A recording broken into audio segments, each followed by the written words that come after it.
Добро вечер и добре дојдовте во новата епизода на седмица. Како сте ми? Се надевам добри. Еве стигна февруари.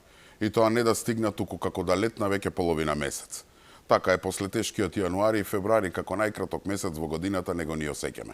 Всушност сметките за струја што ги добивме пред некој ден убаво не потсетија колку долг беше јануари и не натераа да се замислиме како ќе истераме овој месец откако ќе платиме струја. Плюс прогнозата дека неделава повторно ќе паднат температурите, повторно снег, па многумине ќе треба да ги уклучат греалките, така што колку и да е краток овој месец, сепак ќе се помачиме да го преживееме. Но тоа е.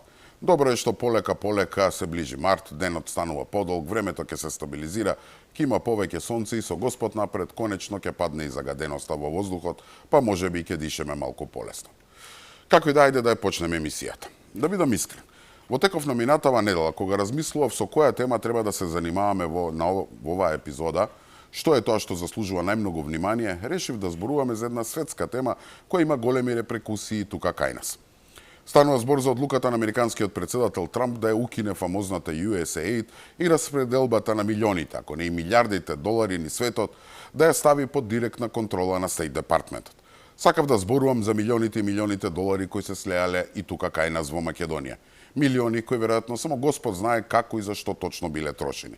Милиони кои се слеале на сметки на сите оние владини и невладини организации, но оние самопрогласени граѓански активисти, новинари, проверувачи на факти, шарени револуционери и во наводници прогресивци во оваа држава.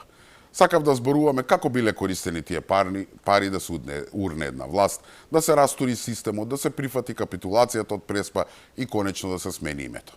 И тоа се под закрилата на некаква си помош, која да бидам искрен, не верувам дека била официјална политика на Соединетите Американски држави, туку политика на групи и поединци во американскиот систем, кои од позадина ја туркале својата неолиберална агенда. Идејата ми беше да навлезам во детали, со имиња и презимиња за тоа кој и зашто примал пари, како тоа представува класичен подкуп и слично. Но во петокот се случи нешто што ме потресе. Нешто што целосно ми извади од колосек, нешто кое не смее да остане премолчено. Така што оваа тема за странските, така наречени донации, ќе треба да почека друго време. За што станува збор? Македонија изгуби голем македонец и патриот. Почина Игор Јук, еден од осудените за настаните од 27 април во 2017 година во собранието. 8 години Игор Јук ги помина во затвор, но изминатиот период бил на прекин од издржување на затворската казна поради нарушено здравје. Јук починал дома, со семејството го прославиле роденденот на ќергата, но се сложила, а брзата помош констатирала срцев удар. Била повикана брза помош, брзата помош доаѓа, но констатира дека е починат Игор Јук. За жал, Македонија изгуби голем син, голем патриот, човек кој што буквално недолжен 7 и повеќе години лежеше по македонските затвори. Игор Јук беше осуден на 12 години затвор. Неговата смрт остави траен белег во јавноста, посебно поради улогата во настаните од 27 април и неговите тврдења за неправедно судење. Игор е првата жртва на овој трул систем, кој не намести да лежиме на правдина во затвори со тешки маки и тортури, кои ги преживуваме секој ден последниве 8 години, напиша Јане Ченто по прераната смрт на Јук, со кого заедно лежеа во затвор осудени како терористи. Многу пати сум зборувал со него дека не може да не разберат надвор ни што се поминувавме и каков пекол ни ги направија животите. Ние бевме цврсти пред надворешниот свет, но душата ни знае како се чувствувавме внатрешно. Игор е жртва на системот и тоа не смее да остане неказнето. Тоа му го должиме и него и на неговото семејство. Оние што го направија ова, имаат име и презиме и мора да одговараат. Почивај во мир, Игор. Не дочека синот да го видиш, не дочека слобода. Не изедоа по затвори. Чесен и исклучителен патриот, едноставен, директен и правдолюбив. Таков те запознав во мојот живот и таков ќе останеш за секогаш. Изминатиот период Игор Јук бараше повторување на судската постапка, тврдејќи дека пресудите се неправедни, дека никој од осудените не е терорист, ниту пак дека сторил терористичко загрозување на уставниот поредок и безбедноста на државата. Од основниот кривичен суд Скопје денеска соопштија дека не е доставено какво било барање од осудениот или неговиот бранител за повторување на постапката. Нека ти е лесна земјата, Игор. Почивај во мир. Искрено, Игор не успеав да го запознавам лично. Како што се знам, например, со останатите маченици од групата, која веќе 7-8 години се во затвор. Но веста дека неговото херојско и лавовско срце не додржа, навистина ме погоди. Срцето му откажа на 7-миот роден ден на својата керкичка, којот како е родена, својот татко, го има гледано само како затвореник, за време на посети или кога му дозволувале по некој ден да помине дома како привремен отпуст. Таа барем ја имаше таа среќа да го запознае, за разлика од неговиот нероден син, кој нема никогаш да ја почувствува прегратката на татка си. Ужасно. Ова е невидена трагедија. Да, Игор може би замина од овој свет поради срцев удар, но тоа што повеќе од сигурно му го има скршеното лавовско срце е односот на татковината кон него. Велат невозвратената љубов може да убие човек. Епа токму тоа се случи. Игор ја љубеше својата татковина, но таа не му возврати со иста мера. Го остави да скапува цели 8 години во Зандани, затоа што на 27 април сакаше да ја одбрани својата љубов од натрапниците, од тираните кои беа фрлено мерак, се со цел да обесчестат, да ја уништат. Така умираат мажи. Срцето им пука и толку. Веќе не боли. Луѓе, ова е невиден злостор. Извинете, ма ќе го наречам државно убиство. И тоа се умисла.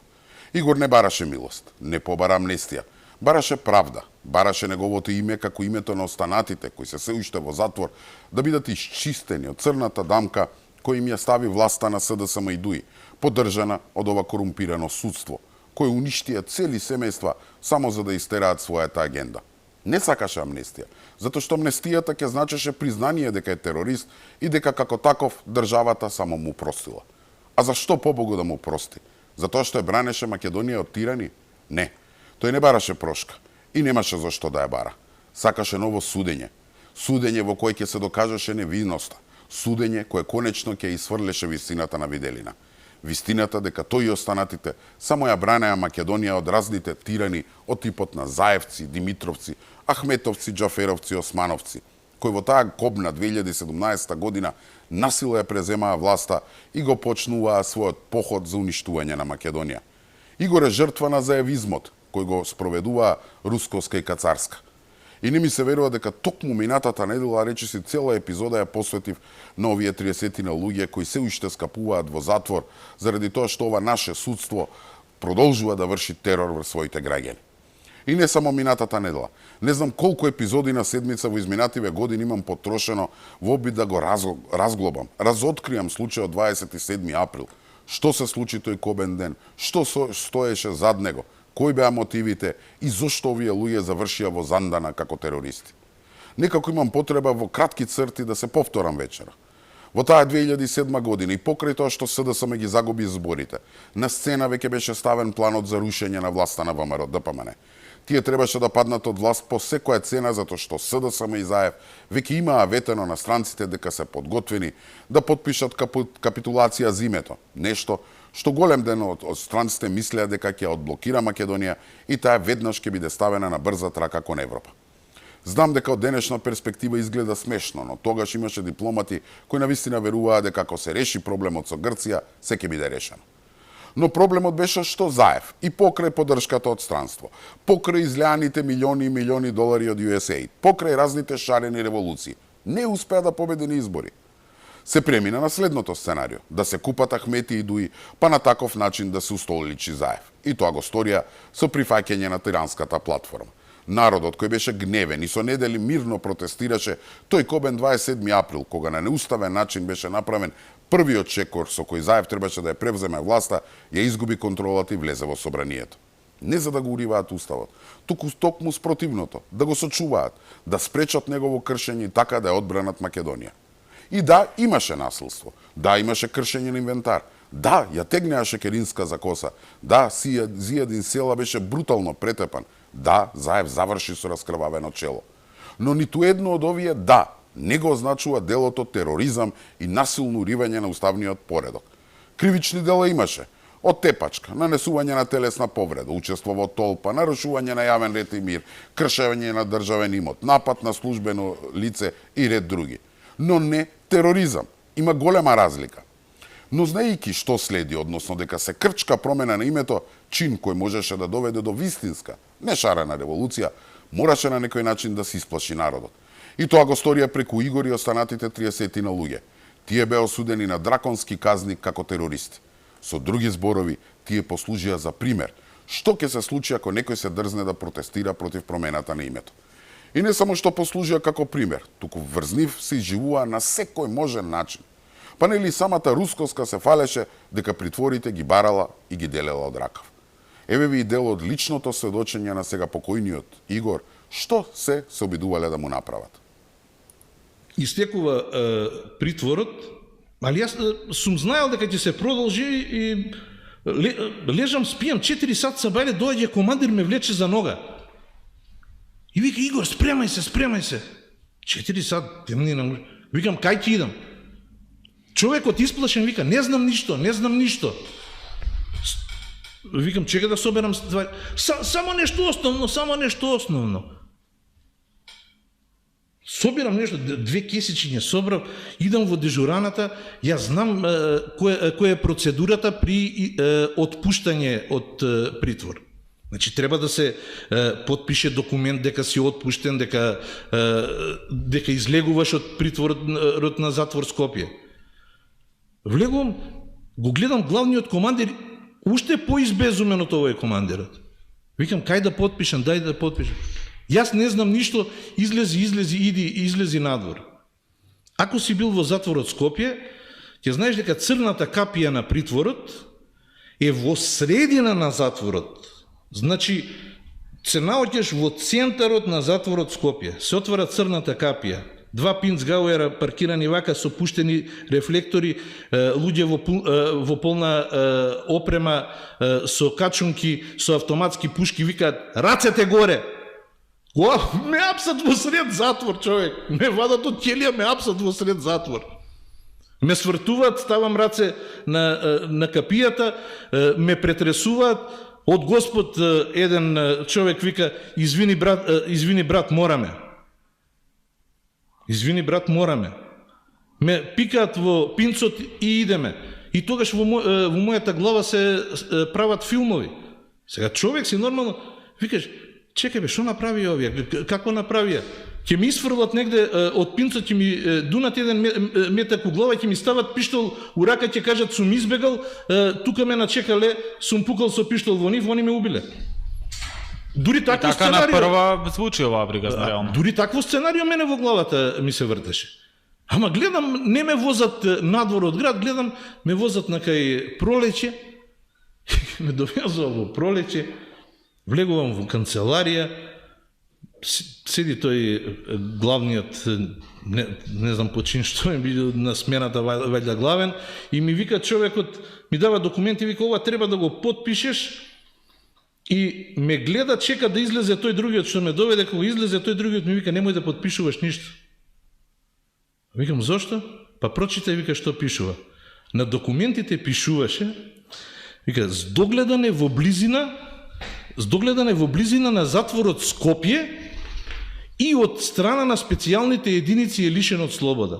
Јас сум догледан во близина на затворот Скопје.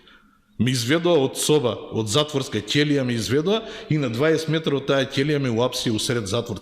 Цела шутка се смееше утре дента кога ме вратија назад. Да не ви се верува, го извлекле од ќелија, го изнеле во дворот за да го уапсат како бегалец.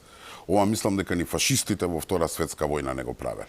Значи нема сомневање дека целиот случај е политички монтиран и дека сите овие луѓе се политички затвореници. И трагичната смрт на Игор Јук треба конечно да го освести ова наше судство дека веќе е време да се исправи оваа голема неправда. Не заради друго, туку да не се случи уште некоја трагедија. Еве гледаме дека судството уште се изживува врз еден друг од уставообранителите, Горан Ангелов Ќосето. Имено неговиот адвокат објави дека како што во затворот во Прилеп се дознало за смртта на Игор Јук, директорот на затворот го повикал Ангелов, кој бил негов најдобар другар, затворски somаченик, соборец уште од војната во 2001, и му дал можност да искористи годишен одмор како би можел да го испрати својот најблизок. Ова не е спорно и е за поздравување. Спорно е што Горан пред кратко време скршил 3 ребра во затворот пошто е хоспитализиран на хирургија. Пуштил молба за прекин на извршување на казната до одреден судија за извршување санкции во Велешкиот суд, како би ја санирал состојбата. И замислете, го одбиле, вели адвокатот. Со цел памет и на цела мака бил одбиен. По препорака на хирурзи, специјалисти за домашно лекување, тој е одбиен. Адвокатот тврди дека Ангелов има проблеми со дишењето, со спиењето, со движењето и одењето во веце. Имено во затворот имал исклучително, чуцав се, А со скршени 3 реба човек требале да го носат тројца за да изврши само нужда. И сега судот овој човек го одбива. Срамота. Реков на почетокот, никој од овие луѓе не бара милост. Еви јас не барам милост во нивно име. 100 пати сум кажал и ќе повторам. Никој не се обидува да правда насилство или тепање. Не. Секој оно што се огрешил треба да одговара. Што значи оние луѓе кои те кренале рака, врз полицаец, пратеник, едноставно во друг човек, ќе треба да одговара за нападот, но не за тероризам. Кој што кршел, палел и слично, ќе одговара за тоа. И повторно ќе кажам, не за тероризам. Овие луѓе што и од ова да направиле, веќе го одлежаа своето. Второ, има мал милион причини зошто треба да има повторено судење. Од кршење на процедурата, лажни сведоци, недостаток на докази и слично. Но најголема според мене, мислам дека е ова. Ми се јави телефонски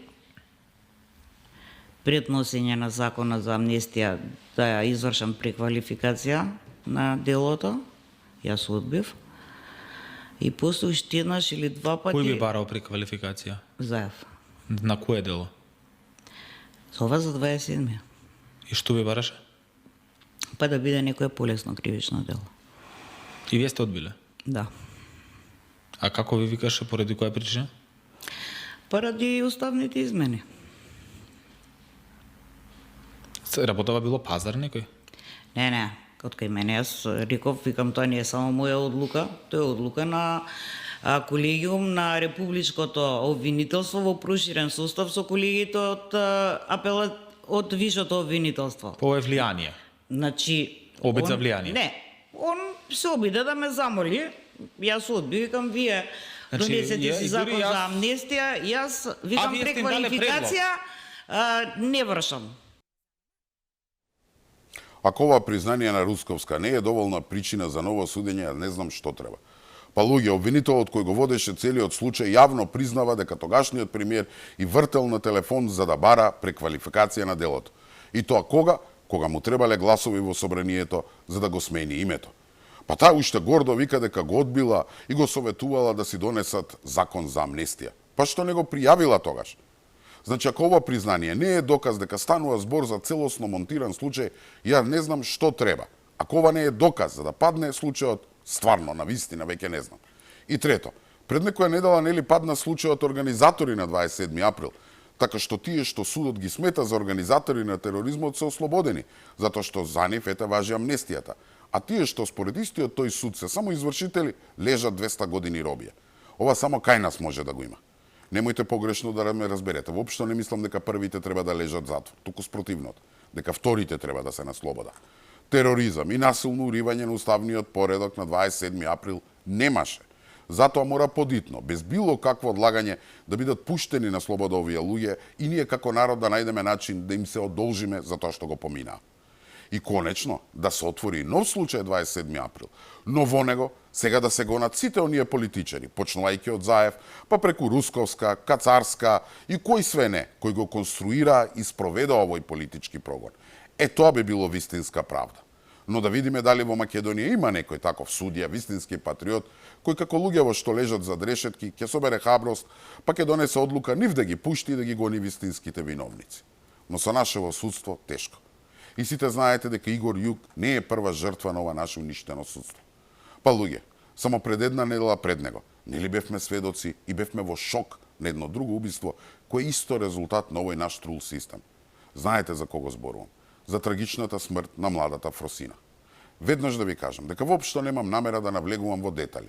Кој е момчето Васил Јованов, дали неговите родители треба да се гонат, дали било сторено со умисла, кој му дал телефон, плачел, не плачел, треба да се објавува видео, ставовите на родителите, адвокатот и слично.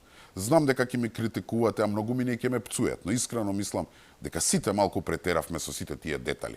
Претеравме до ниво во кое навлегуваме во сензационализам, во кое јас лично не сакам да учествувам. Но овој случај, односно она што излезе на виделина околу профилот и однесувањето на судиката, која претходно му судела на момчето, е најсликовит пример за состојбата во која се наоѓа македонското судство.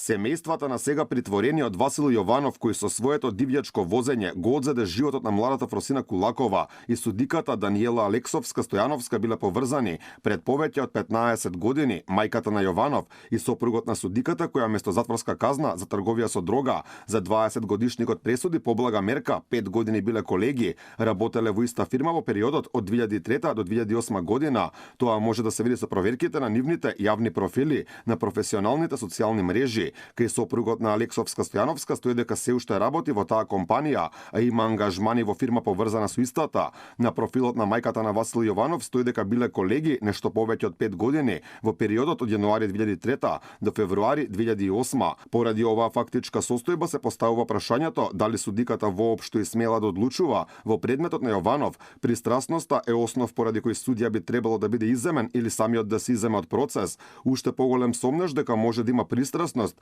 е што за трговија со дрога, спротивно на праксата, 20 годишниот Васил не добил затворска казна, туку пресуда да оди во поправен дом. Во членот 33 став 2 од Законот за кривична постапка јасно е напишано дека доколку постои сомнеш за непристрасноста на судија, тој треба да биде иземен. Судија или судија поротник може да биде иземен од вршење на судска должност ако постојат околности кои предизвикуваат сомневање во неговата непристрасност. Каква ќе биде судбината на судиката Алексовска-Стојановска не се знае. Председателот на судскиот совет Александар Камбовски без одговор дали воопшто ќе ја повикаат на разговор и дали ќе има одговорност за неа. Па не знам сега, би требало, да, не знам, да видиме кои се фактите на случајот и се ќе се оди во некоја си предвидена процедура.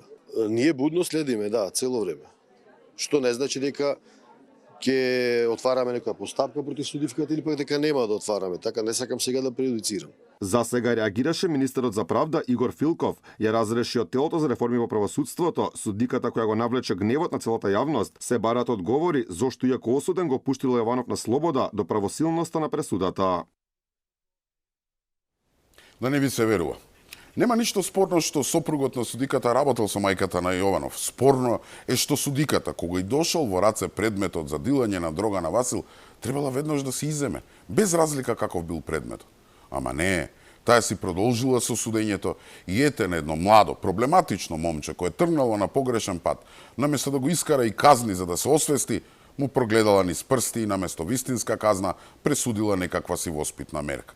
И не само тоа, еве пред некој ден по итна постапка апелацискиот суд ја преиначи низината пресуда тој да биде упатен во воспитно поправен дом и го осуди Јованов на 3 години и 10 месеци затвор. Да бидам искрен, мислам дека оваа пресуда на апелација е донесена не толку поради фактот што судиите така ревносно си ја вршат работата, туку тоа го сторија по силниот притисок на јавноста за конкретниот случај. Посебно ако се земе в предвид тајмингот за оваа одлука. Како и да е, значи повисокиот суд утврдил дека нејзината пресуда и посебно казната што ја одредила не соодветствуваат со делото и носи нова пресуда. Не го враќа на повторно разгледување или слично, туку директно ја менува пресудата. И сега што правиме? Ето и судскиот совет се освести. Ќе формирал комисија која ќе проверува дали судиката од Скопје направила пропуст во пресудата за Васил Јованов, кога ете за поседување на дрога му дала воспитно поправна мерка наместо затвор. И што ако утврди пропусти? Ќе ги чешлат сите досегашни нејзини пресуди? Немојте ви се молам. Требаше да изгубиме едно младо надежно девојче за да некој во ова наше судство се освести. Значи целта не ми е да ставам на тапет лично судиката. Таа веројатно ќе одговара за следниот случај. Но тоа што сакам да покажам преку нејзиниот пример е каква е состојбата во македонското судство и кој се не е така наречен делител на правда во оваа држава. За нејзеве дознавме дури после смртта на младата Фросина. А да не се случеше кобната собраќање на несреќа, ништо. Таа уште ќе си беше судика, уште ќе беше член на работната група за измени на кривичниот закон, уште ќе гостуваше по медиуми и разни дебати на невладини организации и ќе ни држаше лекции како треба да се реформира судството. Значи требаше да се случи убиство за да дознаеме која е судиката. А можете ли само да замислите уште колку вакви и слични случаи има? Во кој овој судија е врзан со оној судија, врзан со овој човек, врзан со оној човек. Па затоа се носат и вакви пресуди. Пајак нападна полицајка, само 6 месеци условно за сообраќајна несреќа со смртни последици, 3 години за прегазена девојка на пешачки, воспитна мерка за дилање на дрога. Политиката на неказнивост, што ја промовираше политичко-судската мрежа во изминатите 7 години, доведе до тоа да ни се случуваат трагедии како оваа последната со убиството на младата Фросина. Закон имаме, но проблемот е што не се спроведуваат. Поред експертите, дури да се имплементирале и најлошите законски решенија, би било подобро и би имало помали последици отколку нивно целосно неспроведување или кршење. Според нив, државата треба да се насочи кон сузбивање на таквите состојби. По државата е промовиран систем на неказнивост како правило на однесување, место да биде обратно. Треба да биде промовиран систем на законитост и наказнивост на секој сторител на било какво казнено дело, така како што е наведено во законот. Законите ќе се надоградуваат, ќе се унапредуваат решенија и така натаму, меѓутоа да повторам уште да не е проблем во законите. Години наназад, јавноста сведочи на бројни ситуации во кои сторители на кривични дела со смртни последици се спогодиле со обвинителството или им била пресудена минимална казна. 2 години затвор за убиецот на 32 годишниот Гоце и неговото неродено дете. 3 години доби возачот кој ја прегази 24 годишната Викторија Кајситимол, а исто толку доби и кумановката Гордана Филиповиќ, која го прегази 76 годишниот Слободан Ангеловски кај мостот Гоце Делчев. Гостиварското обвинителство се спогоди за неверојатни 6 месеци за Зоран Милевски Кичец, кој беше виновен за сообраќајката кај стража со смртни последици. Маневски оценува дека тоа се низа апсурди на правосудниот систем, кои го зголемуваат гневот кај јавноста. Значи, си седоа за право одредени моќници во општеството да бидат над законите. Никој не може да биде над законите и секој треба да одговара за тоа што го сторил. Ама ние гледаме какви се состојбите, ама со зборови само не се води битка, него каде се институциите, јавниот обвинител, судовите, па и во одредена мера органите за внатрешни работи. Значи, мора да се сузбие она, ќе направам нешто, ама некој ќе ме влече и ќе ме извлече. Катастрофа е тоа. Брзината на постапувањето и корумпираноста беа детектирани како најголем проблем на судството со најниска оценка во последната анкета. Непостапувањето и спороста, според министерот Филков, отвара можност утре да има исти или слични случаи. Според него правосудниот систем мора да се менува од корен, од надвор, но и од внатре и нема да се дозволи неказнивост и недопирливост. Така, нели, Пајак нападна полицајка, 6 месеци за сообраќајна несреќа со смртни последици, 3 години за прегазена девојка на пешачки. Политиката на неказнивост, што ја промовираше судско-политичката мрежа на СДСМ и ДУИ во изминатите 7 години, е тоа што ни доведува да се случуваат трагедии како оваа последната со убиството на младата Фросина. И не е само Фросина. Зарем треба да зборуваме и за оној монструмон Палчо и свирепото убиство на малата Вања. Па памтите ли колку години на овој човек, кој во моментов седи на обвинителна клупа за едно од најсвирепите убиства во поновата македонска историја, му се прогледувало низ прсти. И заради неговите политички и судски заштитници, тој ете на крајот се дрзна да изврши свирепо убиство на 14 годишно девојче. Па до каде треба да одиме за да се освестиме? Така што Македонија нема толкави проблем со законите, туку со фактот што тие воопшто не се спроведуваат или се спроведуваат како им одговара на поединци. Ете како што во случајот со момчето возач, кој во слободно време бил дилер на дрога, а судиката, чиј сопруг работел со неговата мајка, реши за прв пат во пракса да спроведе решение со кое наместо затвор, тој заврши со воспетна мерка. Па барем и таа одлука да се испочитуваше. Едноставно, дури и да се имплементирали и најлошите законски решенија, би било подобро и би имало помали последици отколку нивното целосно непочитување или кршење. Па да беше така, може би Фросина, Вања и други ќе беа живи. И не се само они. Памтите дека 2 години доби затвор на убиецот на 32 годишниот Гоце и неговото неродено дете. 3 години доби возачот кој прегази 20 годишна девојка Кајситимол. Толку доби и кумановката која го прегази 76 годишниот Слободан Ангеловски во Скопје. Гостиварското обвинителство се спогоди, нели, за неверојатни само 6 месеци за Кичеец, кој беше виновен за сообраќајка, така и стража со смртни последици. Значи, тоа се тие апсурди на правосудниот систем, кој го потикнуваше минатата власт и кој како оставштвина на СДСМ и ДУИ се уште го зголемува гневот кај јавноста. Сите знаеме дека одредени моќници во правосудството, но и луѓе од минатата власт си земаат за право да бидат над законите. Да биде уште потрагично, па ете слушнавме дека СДСМ, која додека беше на власт, ги намали казните за сообраќајни прекршоци во 21 сега барат тие да се зголемиле. Зашто? За повторно да не ги почитуваат. Значи, кратко и јасно, СДСМ и ДУИ спромовира и спроведува еден систем на неказнивост, како правило на однесување, а треба да биде обратно. Треба да биде промовиран систем на законитост и казнивост на секој сторител за било какво казниво дело, и тоа буквално како што е наведено во законите. Затоа што џабе ние закони ќе унапредуваме ако никој не ги спроведува. Во спротивно, не дај Боже, нема да видиме крај со трагедии како таа на Игор Јук, Фросина, Вања и сите останати жртви на овој наш трул систем. И тука мислам дека веќе е време да одмориме со еден блок реклами. Останете така, се враќаме веднаш.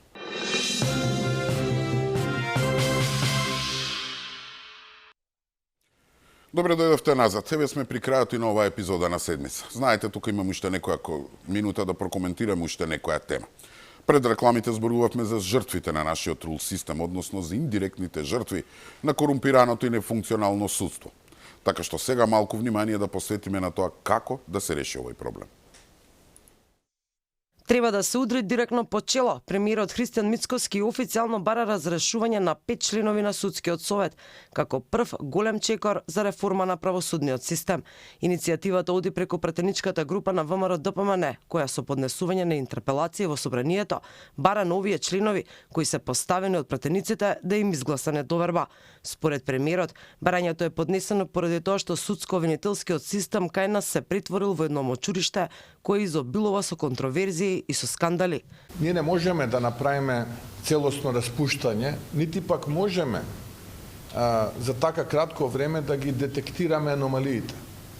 Но можеме да избереме судски совет кој што објективно, без партиски стеги, без интереси, ќе може да го разбистри ова политичко мочуриште и да биде своевиден монитор на тоа како судиите се однесуваат, какви одлуки носат и зошто носат такви одлуки. Последниве месеци премиерот дискутирал со пратеници и експерти за да се најде решение за очајната состојба на македонското правосудство и да се врати довербата на граѓаните во судскиот систем. Тој е свесен дека собранието нема законска можност директно да ги разреши 5 членови на судскиот совет, но очекува дека тие од морални причини сами ќе се повлечат доколку законодавниот дом им изгласа недоверба. Во спротивно, Мицкоски најави дека ќе се употребат и други механизми. Но во услови кога тој што те избрал ти гласа повторно недоверба и ти продолжуваш да водиш инает, тоа не е добро. Тоа не е добро. И тогаш имаме и други механизми, други алатки, но јас се надевам дека доколку парламентарците изгласаат недоверба или интерпелација на членовите на судскиот совет, дека тие истите ќе бидат доблесни и ќе се повлечат. По оваа најава експресно стигна реакција од председателот на судскиот совет Александар Камповски, кој најави дека е подготвен да разговара со представниците на извршната и законодавната власт за да се реши проблемот, но нагласува дека само советот може да разрешува членови. Секогаш сум отворен за разговор и за соработка со останатите две власти во државата, не заради мене, не заради судската власт, туку за граѓаните на оваа држава. Индиректна поддршка за оваа иницијатива стигна од лидерот на СДСМ Венко Филипче, кој вели дека се согласува дека е потребна темелна реформа на правосудниот систем, но смета дека за тоа е потребен широк политички консензус. Според него, потребен е национален и надпартиски пристап кој што ќе обезбеди реформи согласно европските препораки. Интерпелациите се однесуваат на 5 членови на судски совет: Весна Дамева, Селима Деми, Тања Чочоровска-Илиевска, Павлина Црвенковска и Милјази Мустафа, кои важат за блиски до минатата власт и кои се посочени како главен проблем за реформи во ова тело. Најконтроверзна екс-председателката Весна Дамева, која е фотографирана со поранешниот премиер и лидер на СДСМ Зоран Заев. Двајца од нив од стручни соработници со поддршка на СДСМ седна на највисоките столчиња во советот. Други двајца пак во судски совет дојдоа од секретаријатот за спроведување на рамковниот договор, каде со години се вработуваат кадри на ДУИ. И за последната најново влезена во судски совет Чочоровска-Илиевска излегоа информации дека била спонзор на СДСМ. Не само удар по чело, туку директно со токмак по глава, затоа што телото на овој наш судски систем одамна е скршено. Нема друго решение освен целосен ремонт. Оние приказни дека знаеле судиите дека е време за реформи, ама тие сами ќе се реформирале, воопшто не соодействуваат со реалноста. Тоа време помина. Сега да велите дека судскиот систем сам ќе се реформира е како давеник што не знае да плива, да кажува и да го верува дека ќе учествува на Олимпијада и ќе освои злато. Па уште и врескаат дека со ова барање се вршел упад во судскиот систем. Каков црн упад? Не, драги мои, токму заради ваквите кадри кои го имаат за поседнато судскиот совет, судството го проби дното. Па уште Мицковски им бил виновен. Што? Мицковски ли ги нарача ние анкетине каде довербата на граѓаните во судството е бедни 2%, а сега може би потоа? Европската унија во последните 3 извештаи за напредокот на Македонија констатира дека нашето правосудство, односно борбата со корупцијата, владеењето на правото, нешто немаме напредок, туку имаме назадување. Па зарем власта е таа што ги натера амбасадорите, меѓу кои амбасадорката Агелер, да прашуваат зашто побогу фрлиле милиони и милиони евра, долари на нивните даночни обврзници за да се опорави судството кај нас, а за тоа да нема никакви резултати? Не, драги мои. Да имаа малку доблест. Цел судски совет ќе си признаеше дека не ги бива, дека ете никој не им верува, ниту народот, ниту нашите сојузници и ќе се повлечеа сами на време. Тоа ќе им беше, верувајте, најсветлиот чекор во кариерата. А не вака да треба насила да ги вадиме од фотели. Навистина мислам дека нема дно кое они не може да го пробијат. Рака на срце, Македонија од независноста до денеска има проблем со делењето на правда. Но ова што се случи во изминативе 7 години, односно за време на владењето на СДСМ и ги надмина сите граници. Пријатели, роднини, партиски послушници, некомпетентност, уцени и подкупи. Во суштина на ова се сведе кадарот која дели правдата. Затоа таму веќе не се знае кој пие, кој плаќа. На човек да му е страв да оди на суд да побара правда, затоа што се ќе добие само неправично судење. Единствени, веројатно, кои се задоволни од оваа ситуација се криминалците. И во право е премиерот кога бара оваа ситуација конечно да се среди. Џабе ќе ни бидат. И се ти бугари во устав да ставиме. Економски најбогата земја во светот да бидеме, ако не го средиме судството. ДУИ и СДСМ со години газеа врз нешто што се нарекува правда и правна држава. И сега имаат лице и да кажуваат дека барањето за реформи било притисок. Злоупотреба на власта и со тоа се стеснувал просторот за делување. Па немојте ви се молам. Изгледа оние 2% што му веруваат на судството, сите до еден се членови на раководството на СДСМ и или нормално нивни поддржувачи кои сега се под истрага за украдените милиони и милиони. Луѓе, без независно судство, без владење на правото, од Македонија никогаш нема да биде вистинска држава. Не за џабе цел свет знае дека еден од столбовите на секое демократско општество е владење на правото. Токму врз тоа се темелат сите вистински држави.